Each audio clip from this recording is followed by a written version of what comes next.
As good as Connor McDavid is, perhaps the Flames will feast on Oilers goaltending in the final game before Christmas.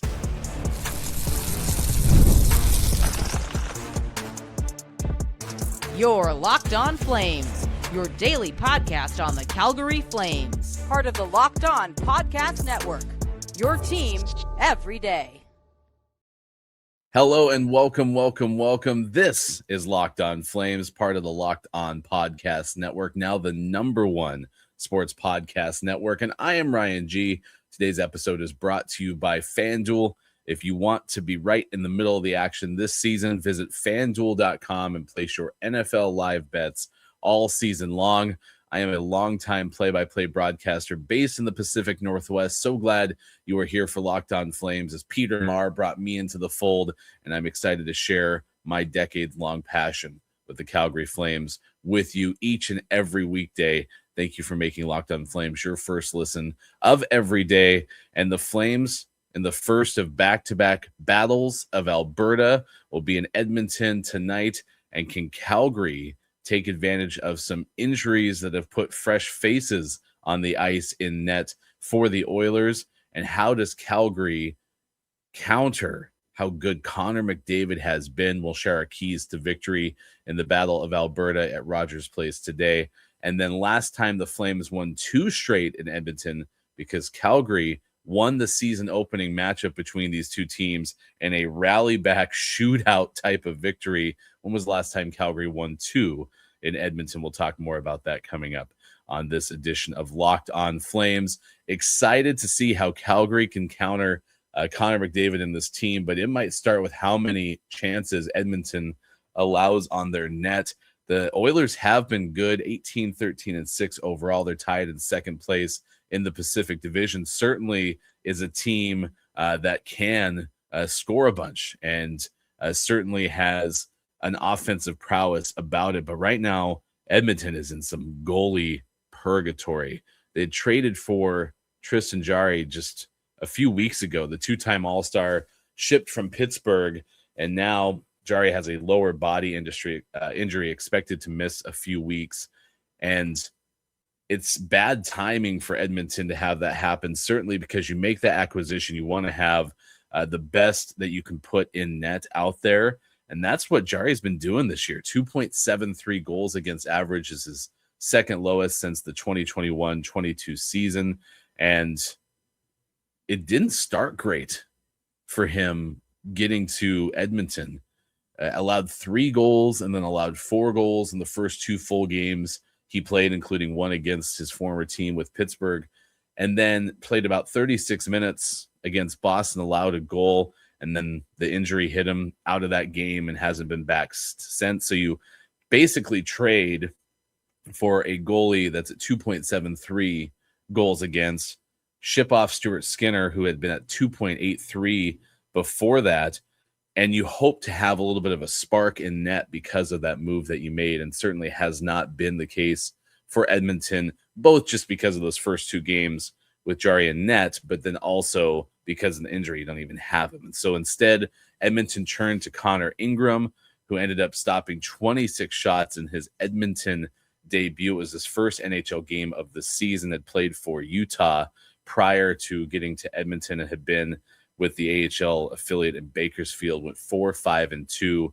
allowing over 4 goals per game, but helped Edmonton get a victory against the Golden Knights. Connor Ingram and some of his teammates shared their thoughts on Ingram's performance with Edmonton Oilers on X. There's a lot of days I didn't think it'd ever happen again. I mean, it's just the truth of it in this world. This is a competitive game there's 64 spots in the world to do this, so you don't take it for granted any day you're up here. It's a huge honor. I thought he played great. We gave up a lot of chances there in the third.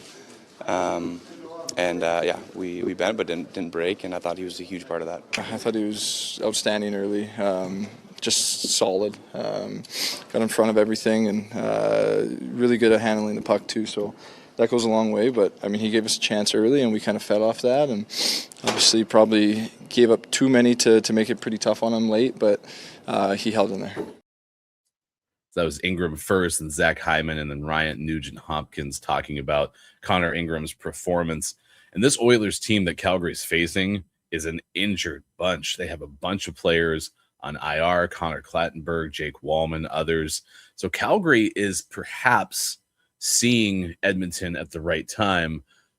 We're not going to get into Connor McDavid yet. Certainly not injured, certainly playing at a high level, and the ability for Edmonton to score goals is certainly on the mind. I mean, you have the Oilers 7-2-1 in their last 10 games, and they're averaging almost 4.5 goals over those games.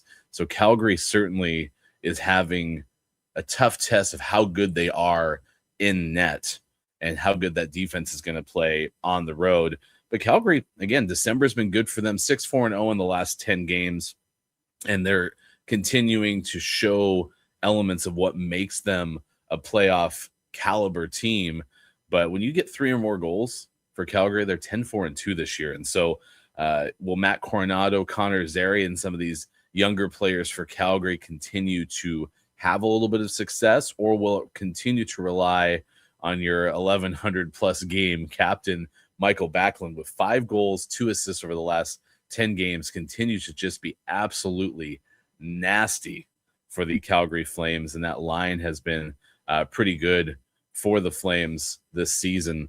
As of late, I should say, wasn't necessarily the case all season. In fact, with Backlund's December featuring 5 goals and a +9 plus minus, he's been pretty impressive, and was talking to Flames media before practice on Monday, said, "It's been bouncing my way the last couple games, and it's always fun to help the team win and score goals. Definitely helps if you go to the paint."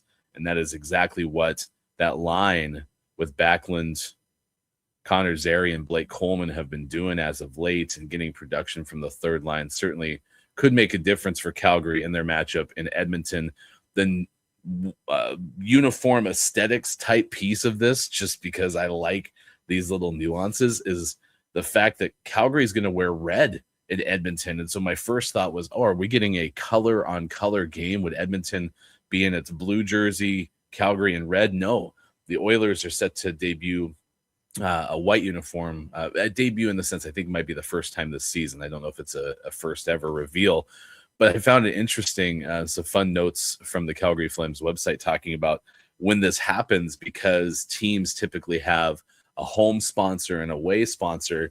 You have a whole bunch of work to do with the equipment staff. Apparently they have to get the TELUS helmet decals onto the red helmets. You got to get the away jersey patch of the away sponsor Suncor onto the quote road reds that they're wearing tonight. So there's a lot more work that goes into these things than you ever see from just watching the games on TV, and certainly how well Calgary possibly will do against the Edmonton Oilers in this game tonight.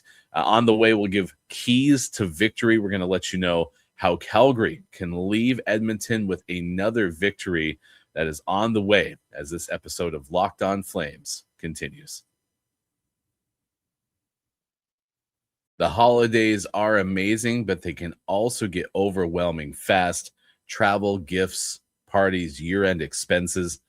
It's really easy to lose track of your money this time of year, and that's exactly why Monarch has become such a game changer for me. If you want to keep your finances under control this holiday season, you need to be using Monarch, rated Wall Street Journal's best budgeting app of 2025. Monarch is the all-in-one personal finance tool that brings your entire financial life together in one clean, simple dashboard. In minutes, you go in there, you can see everything from your net worth, link all of your accounts, and really keep track of certain contributions that you have to make before deadlines. And one thing I enjoy about any opportunity I have to share information without having to make an extra effort with my spouse is what Monarch does so well. Shared dashboards, shared goals. There's no longer any question about what we've spent. Those conversations start to cease because of all that information that can go back and forth between you and your partner. Don't let financial opportunities slip through the cracks. Use code LOCKEDONNHL at monarch.com in your browser for half off your first year. That's 50% off your first year at monarch.com. Use code LOCKEDONNHL. Thank you so much for making Locked On Flames your first listen every day. Thank you for making Locked On the #1 sports podcast network. And if you haven't already, please check out our new Everydayer Club. I've been poking around the Everydayer Club for my friends over at Locked On Broncos, huge Denver Broncos fan.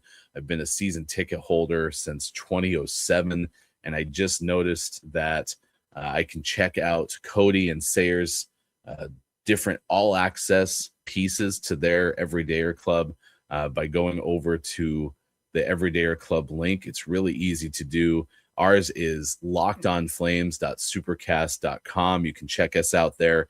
If you're looking for a way to interact with the Flames on a more regular basis, we're giving you ad-free audio on Locked On Flames, and you can subscribe to that same feed once you become an Everydayer Club member on Apple Podcasts, Spotify, any major podcast app. So check it out. Please go to lockedonflames.supercast.com or tap on the link in the show notes for more.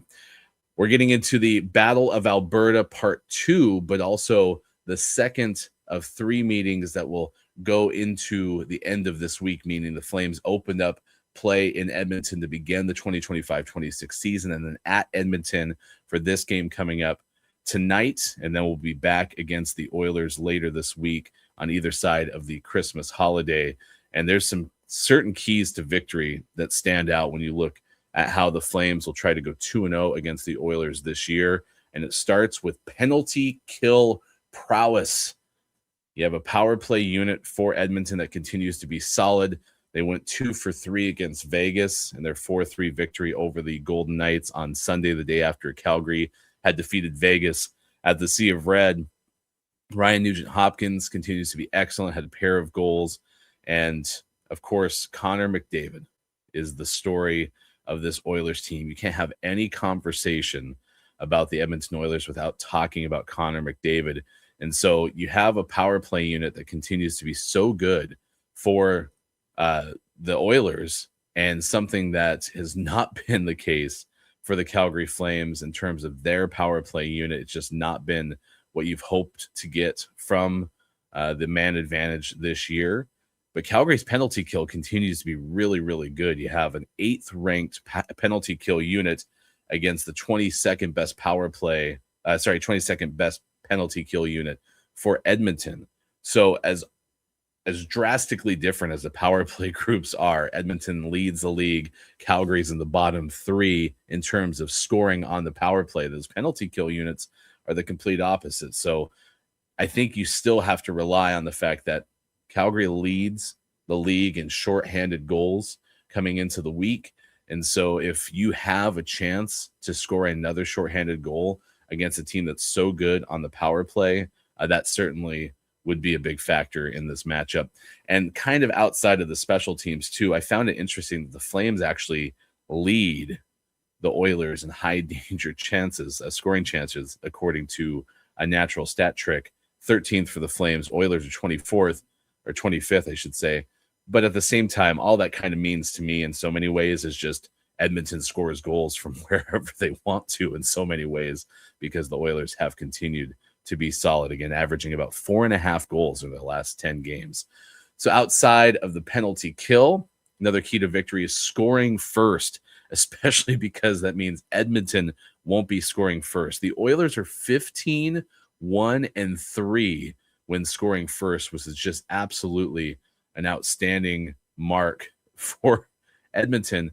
Meanwhile, Calgary has had a pretty good track record so far this year when they get to 3 goals. That's been a kind of differentiator for Calgary, and especially when they get to 4. 9-0-0 this season when they've scored 4 goals. In fact, they've now won 46 straight games when scoring 4 goals, and it's completely hyperbolic to say scoring first means that you're going to get to 4, but certainly getting out in front against a team that's won 15 games when they've scored first will make a huge difference in this matchup. And of course, Connor McDavid continues to be stellar. 23 goals, 39 assists for the Oilers, the scoring leader on a 10-game point streak for Edmonton, and has tallied 20 times over the last 23 outings. So this reminds me of any classic matchup when you're facing the best player in the game. It's one of those things where you don't necessarily anticipate trying to stop him. You just try to find a way to limit him to the best of your ability. The one thing that's been interesting too is not only is McDavid continuing to be a stellar MVP caliber candidate, that's kind of a given, but he's increased the amount of volume that he's shooting. In fact, 5 or more shots on goal in 3 of the last 4 games. And Nick Zararis of Locked On Oilers had a little bit to talk about when it comes to Edmonton's captain. He's got 48 shots on goal in 11 games. And I think that that's one of the keys. You hear Bob Stauffer talk about this on the intermission reports on Sportsnet a lot. Anytime McDavid isn't scoring, he's got to shoot the puck more. And Connor doesn't have a selfish bone in his body, but sometimes he does need to be reminded, hey, man, you are a really good goal scorer too. Just take it to the net. And we are watching that right now. So it kind of sounds absurd, but if you think about it, hey, buddy, remember, you're the best player on the planet. So just continue to shoot at net. The volume will certainly be a factor too, because just Calgary has been so much better in goal than a lot of the other teams in the Western Conference this year. Another element of this idea of scoring first too is Calgary erased that 3-0 deficit in their first meeting with the Oilers to start the season. It's just the second time that they've had a comeback of 3 goals or more in the Battle of Alberta. The last one came in 2011. And so if you think about it, all right, there's not going to be many chances, or there's not going to be many times that if you allow a lot of goals early to the Oilers, especially on the road, they're going to have a chance to come back. Just history shows us that. Our final key to victory against the Oilers is the Backlund line continuing to score. They have been stellar against the Golden Knights. They put up 16 shot attempts, and Michael had 9 himself. There's been 8 points in that same stretch against the Golden Knights. They had 8 points, including Connor Zary getting the 3 assist game. That was the first time in his NHL career that he had that total. So we referenced how good Michael Backlund's been this year. 5 goals, 2 assists, and +9 plus minus in the month of December. So you continue to have production like that from your third group. That bodes well for the Flames. It's just a matter of whether Calgary can limit the amount of scoring that Edmonton puts out, especially if Calgary takes a good amount of penalties, which the Flames have been prone to do because they're one of the leaders in the NHL in penalty minutes. That could change the whole narrative fairly quickly. The likelihood of Calgary digging a deep hole again and getting out of it is unlikely, but certainly is unlikely if they don't get excellent play from that third line. So that's a couple of the keys to victory. It's Edmonton and Calgary coming up at 7:00 Mountain Time in Edmonton, the first of 2 games in the Battles of Alberta coming up tonight. Coming up this week, I should say, with the first one happening tonight. When's the last time Calgary won 2 games in a row in Edmonton? It's not as long back as you think, but we'll reminisce about some of those moments when this episode of Locked On Flames continues. NFL Sundays move fast. One big play, and suddenly everything feels different. That's what makes live betting with FanDuel so exciting. Not just watching the game, you're reacting to it in real time. With FanDuel, you can place bets as the action unfolds. Every drive, every momentum swing, every highlight moment. Live betting is best when the game starts to shift. A receiver gets hot, a defense tightens up, or the momentum flips after a turnover. FanDuel lets you jump into the moment. Live spreads and money lines adjust instantly, and I'm curious to see what happens on Christmas Day between Kansas City and Denver. Broncos a 13.5-point favorite coming into the week on the road at Kansas City, but the Denver defense has been giving up like 10 more points per game than they had prior to their bye week. So maybe Denver's defense starts to struggle, or maybe they start to tighten up compared to how they had played in the last few games. That's when something can go in your favor and you can take advantage of it in the moment. So if you want to be right in the middle of the action this season, visit FanDuel.com and place your NFL live bets all season long. FanDuel, The game moves fast, and so can you. Locked On Flames continues getting set for the Battle of Alberta in Edmonton.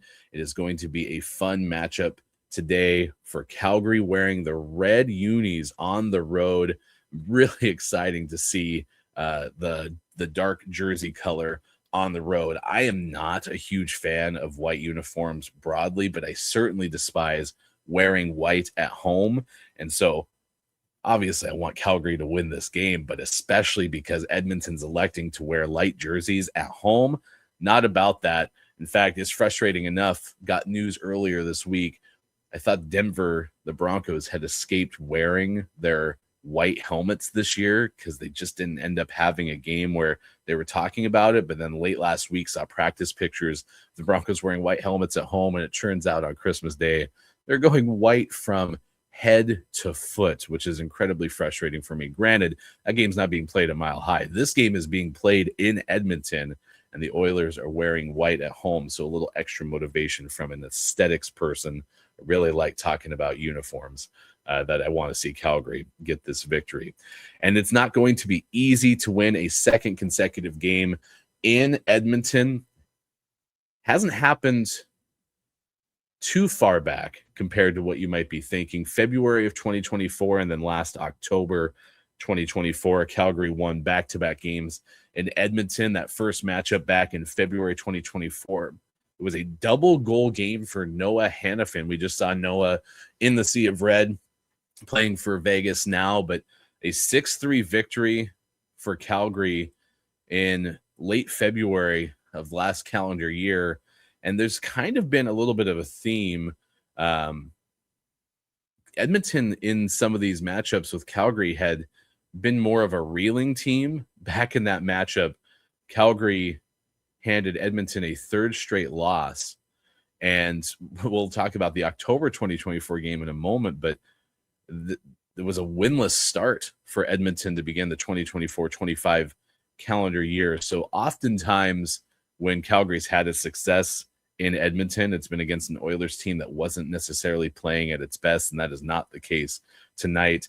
Some other names, Dryden Hunt and Martin Pospisil had goals in that game. So did Nazem Kadri and Blake Coleman. And then Dan Vladar was in net that game, 32 saves against Edmonton back in February of 2024, as we look back at the last time that Calgary has won back-to-back games against the Oilers. The second part of that stretch, that 2-0 stretch, came in October of 2024 with Rasmus Andersson scoring a goal and having 2 assists. Can we get Rasmus to have that kind of game coming up tonight in Edmonton? But it was a 4-1 victory for Calgary. So even if you're just looking at the small sample size and games played at Edmonton, I can't remember as I was looking through the storylines for this game, if these are in fact the last 2 games prior to the season opener this year that, again, Calgary has also won. But I would imagine I would have noticed that, since it would mean Calgary had won, has a winning streak in Edmonton. I don't think that was the case. I think they ended up losing toward the tail end of last season. All of that to say, Calgary, 4 goals in the first meeting this year, and during that 2024 calendar year, spanning 2 different seasons, granted, they had 6 goals and 4 goals. So Calgary can put the puck into the back of the net in Edmonton, and certainly will have to do that again against a team like the Oilers, who can score so many goals. But again, that was a winless team that the Flames played in that matchup. Anthony Mantha had a goal. So did Costco. Justin Kirkland put one in, and Connor Zary scored. Flames went to 3-0-0 on the season. Again, that was the start of that 5-0-1 stretch. And then Vladar had 24 stops in that game. The interesting thing about that one, though, was Edmonton actually went up 2-0 in the first couple minutes of the opening period. So it looked like the Oilers were out to a pretty hot start, but there was a challenge, and Edmonton ended up having their second goal called back.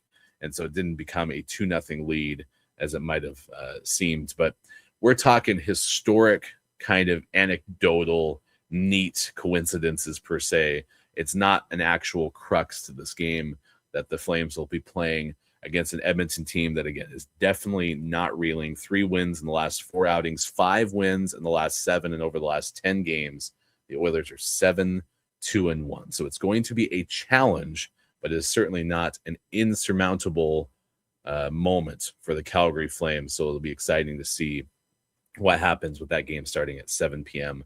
Mountain Time tonight. I wanted to share one last quick note from NHL.com. Kadri ended up donating a good amount of money recently, and I want to give a shout out for the 1000th NHL game that Kadri played in November. The Flames Foundation made a $50,000 donation to the Kadri Foundation, which subsequently donated that to London, Ontario's food bank. That was a couple weeks ago that they made that donation, but the Flames Foundation also teamed up with Kadri to make a $50,000 donation to the Calgary Food Bank. So again, Nazem getting some credit from me, and I'm sure from other Flames fans for making something cool happen during the holidays. Coming up tomorrow on the show, we'll recap the first of the 2 battles of Alberta that are happening this week. The teams play again toward the end of the week in the Sea of Red, which starts a stretch of 5 straight home games for Calgary. I mentioned on Monday's edition of Locked On Flames how this Calgary Flames squad is a playoff team. To me, that is not debatable. They are a playoff team. It's just a matter of if they are going to qualify for the playoffs. They are closer to being a team that's in the playoffs, and they are a team that's going to be at the bottom of the standings and getting that lottery pick that I know many Flames fans want. But this is kind of Calgary's MO, and it looks like it's not changing anytime soon, being a team that kind of hangs around that middle 10 in the NHL standings, or NHL Western Conference standings. That wraps things up for today's edition of Locked On Flames. Be here tomorrow. We'll talk again about the first of those battles of Alberta. And please follow and subscribe to the Locked On Flames podcast so you can get all of our latest episodes. If you need a last-minute holiday gift, maybe you've been having folks ask you what you want, tell them the Everydayer Club. Ad-free episodes of this show, exclusive Discord server access. I was poking around in the Discord server over the course of the last few days. So please get in there, join us, and subscriptions can be gifted through lockedonflames.supercast.com. For those of you on video, we send you to the first ever 24/7 National Locked On Podcast Network YouTube channel. For you on audio, make your second listen Locked On NHL with NHL Game Night. Until we see you on Wednesday, thanks for having fun with us, and we'll see if the Flames defeat the Oilers. Talk about that soon. Take care.